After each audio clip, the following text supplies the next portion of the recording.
décidé l'un et l'autre de renoncer à la défense de Salah Abdeslam. Ce n'est pas un abandon, c'est une renonciation. Nous savons et nous avons la conviction, et il nous l'a dit, qu'il ne s'exprimera pas et qu'il respectera ou qu'il appliquera ce qu'on appelle le droit au silence. Lui a parlé trop pour certains. Après conversation privée avec le président, François Hollande se livre à nouveau dans un livre à paraître demain.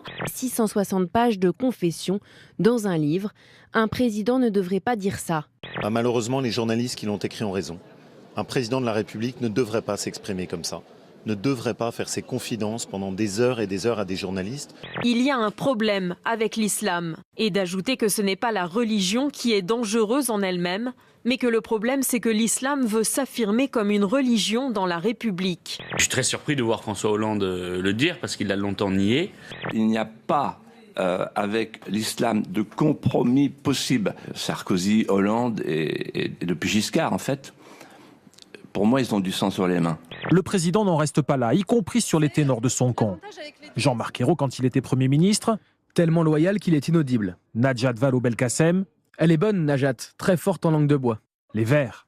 Des cyniques et des emmerdeurs. Il y a une chose qui m'étonne, c'est qu'il ait le temps de passer des centaines d'heures avec des équipes de journalistes diverses et variées. C'est le deuxième livre de ce genre-là. Il y a un mois, il y en avait un autre, aussi avec 2 journalistes, qui révélaient l'avoir vu plusieurs dizaines de fois. Donc il passe son temps à voir des journalistes. Mais c'est une autre façon de faire passer une parole. Il avait du temps, Fabrice Lhomme, à vous consacrer. Il a pris du président temps. de la République. Je pense qu'il a estimé que le livre qu'on faisait serait, et à juste titre, un livre de fond. L'ex-compagne de François Hollande, qui publie donc via Twitter un SMS qu'elle attribue à François Hollande daté de 2005.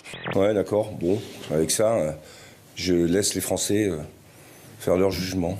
Dans son discours, elle a fait un lapsus formidable, général même chez les sans-dents. Nicolas Sarkozy, qualifié de grossier et méchant, en prend aussi pour son grade. C'est le petit de Gaulle, c'est un lapin du Racel, toujours en train de s'agiter. Non mais il se prend pour Victor Hugo, il a des confidences qui sont très sérieuses, mais très franchement, un président de la République n'a pas à faire ses confidences. Hein. On lui donne pas ça, on s'en fout de ses confidences. On n'aurait pas le droit de parler du communautarisme. On n'a pas le droit de parler de l'immigration. On n'a pas le droit de parler des impôts. On n'a pas le droit de parler de l'identité de la France. Hop, à moins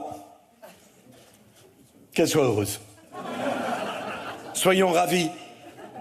Il y en a toujours un dans la crèche. D'affiches anti-migrants placardées dans le centre de Béziers. Regardez, chacun jugera de leur outrance. Une initiative en tout cas de la mairie, une ville dirigée par Robert Ménard, proche du Front National. Ségolène Royal est arrivée là de l'hémicycle, tous les journalistes lui sont tombés dessus, puis j'ai commencé à entendre Philippe Vigier marmonner quelque chose du style « Ah, voilà la Madone, c'est bon, il n'y en a plus pour nous, voilà la Madone ». Puis il y a Jacques Millard qui l'a rejoint, puis les deux étaient juste là, côte à côte, et je les entendais dire ah bah oui, Philippe, tu comprends, il faut mettre une jupe, ah ouais, puis je vais mettre un string aussi pour qu'on s'intéresse à moi. Après avoir lancé une campagne d'affichage anti-migrants avec le slogan « Ça y est, ils arrivent », Robert Ménard a annoncé la tenue d'un référendum en janvier prochain. En cause, l'agrandissement d'un des 2 centres pour réfugiés de la ville. Je voulais vous offrir un string. Tenez. Ça peut peut-être vous aider pour avoir des interviews journalistes, ce que vous sembliez dire quand Ségolène Royal passait par les... Non, c'est pas ce que j'ai dit, vous n'avez pas écouté, vous voyez. Oui, parce que vous auriez dû m'interroger avant de parler. C'est dommage, mais non, c'est dommage. Vous avez dit quoi? Vous n'avez pas dit que peut-être avec un string ça passait mieux? Vous m'avez pas écouté, vous n'avez pas écouté. Jacques Millard a dit mais vous n'y vous arriverez avez dit peut-être un string. Non, il m'a pas dit ça comme ça, c'était pas le mot exact. Alors c'était quoi le mot exact? Mais écoutez, Culotte? Non, écoutez. Soutien-gorge? Non. Alors le mot exact, on ne le saura pas.